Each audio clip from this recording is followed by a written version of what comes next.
شخصیت کا ایک انوکھا واقعہ ہے۔ یہ واقعہ ہے فوج کے میجر کو پھانسی دلانے والی مائی جندو کے حوالے سے۔ یہ 5 جون 1992 تھا۔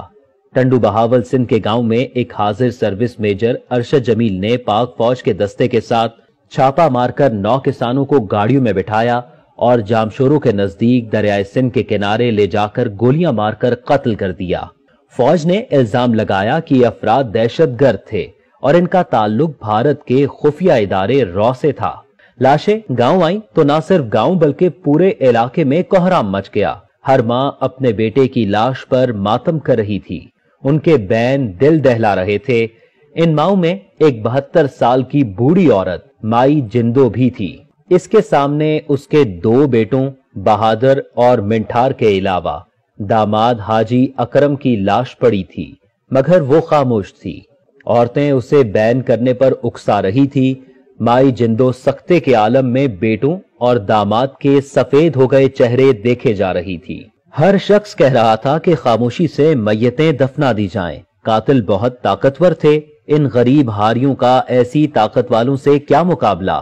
مائی جندو کو بار بار رونے کے لیے کہا گیا تو اس نے وحشتناک نگاہوں سے میتوں کی طرف دیکھا اور بولی، بس۔ مائی جندو ایک ہی بار روئے گی جب بیٹوں کے قاتل کو پھانسی کے پھندے میں لٹکتا دیکھے گی۔ سب جانتے تھے ایسا ممکن نہیں تھا، مگر آخر لوگ خاموش ہو گئے۔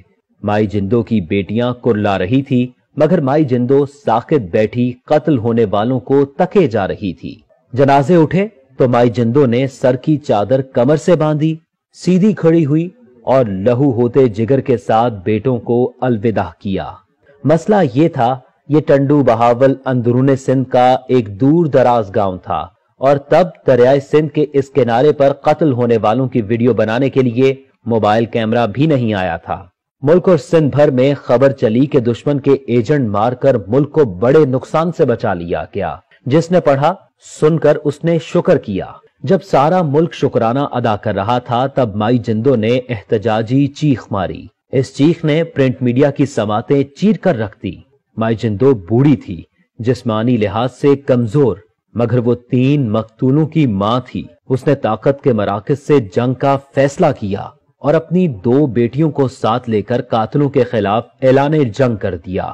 سوشل میڈیا کی غیر موجودگی میں یہ جنگ آسان نہ تھی، مگر نکارے بچ چکے تھے، کشتیاں جل چکی تھیں اور واپسی محال تھی۔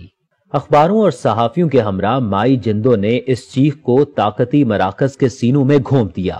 پہلی جھڑپ ختم ہوئی اور گر چھٹی تو معلوم ہوا کہ قتل ہونے والے دہشت گرد نہ تھے، بلکہ میجر ارشد جمیل کا ان کے ساتھ زرعی زمین کا جھگڑا تھا، جس کی سزا میں انہیں قتل ہونا پڑا۔ 24 جولائی 1992 کو جنرل آصف نواز اور نواز شریف نے ملاقات کی اور جنرل آصف نواز نے میجر ارشد جمیل کا کورٹ مارشل کرنے کا حکم دے دیا۔ 29 اکتوبر کو فیلڈ جنرل کورٹ مارشل نے میجر ارشد جمیل کو سزائے موت اور 13 فوجی اہلکاروں کو عمر قید کی سزا سنائی۔ میجر نے پاک فوج کے سپہ سالار کو رحم کی اپیل کی، جو 14 ستمبر 1993 کو مسترد ہوئی۔ اس کے بعد رحم کی اپیل صدر فاروق لغاری سے کی گئی، جو 31 جولائی 1995 کو مسترد تو کر دی گئی، لیکن سزا پر عمل درآمد روک دیا گیا۔ اس کے بعد میجر ارشد جمیل کے بھائی کی اپیل پر سپریم کورٹ کے جج سعید الزمان صدیقی نے حکم امتناعی جاری کیا اور سزا روک دی۔ سزائے موت پر عمل نہ ہونے پر 11 ستمبر 1996 کو مائی جندو پھر میدان میں نکلی۔ اس کی 2 بیٹیوں نے حیدرآباد پریس کلب کے سامنے جسموں پر تیل چھڑک کر خود کو آگ لگا لی۔ ان کو نازک حالت میں ہسپتال لے جایا گیا، مگر وہ بچ نہ سکی۔ پورے ملک میں ایک بار پھر کوہرام مچ گیا۔ بالآخر 28 اکتوبر 1996 کو طاقت کی دیواریں مائی جندو کے مسلسل دھکوں کے سامنے ڈھیر ہو گئیں۔ یہ حیدرآباد سینٹرل جیل تھی جب مائی جندو کو پھانسی گھاٹ پر لایا گیا۔ سامنے تختہ دار پر اس کے گاؤں کے 9 بیٹوں کا قاتل میجر ارشد جمیل کھڑا تھا۔ تختہ دار کھینچا گیا تو قاتل میجر ارشد جمیل کا جسم دار پر جھول گیا۔ این اسی وقت سامنے کھڑی مائی جندو کی بوڑھی مگر زور آور آنکھ سے ایک اشک نکلا اور اس کے رخسار کی جھریوں میں تحلیل ہو گیا۔ اس تاریخی واقعے سے یہ ثابت ہوتا ہے کہ ظلم جب حد سے بڑھ جاتا ہے تو مٹ جاتا ہے۔ مزید معلوماتی اور تاریخی ویڈیوز سے اپڈیٹ رہنے کے لیے ہمارے یوٹیوب چینل کو سبسکرائب کیجئے، بیل آئیکن کے بٹن کو کلک کیجئے، اس ویڈیو کو لائک کیجئے اور اپنے فیڈ بیک سے ضرور آگاہ کیجئے گا۔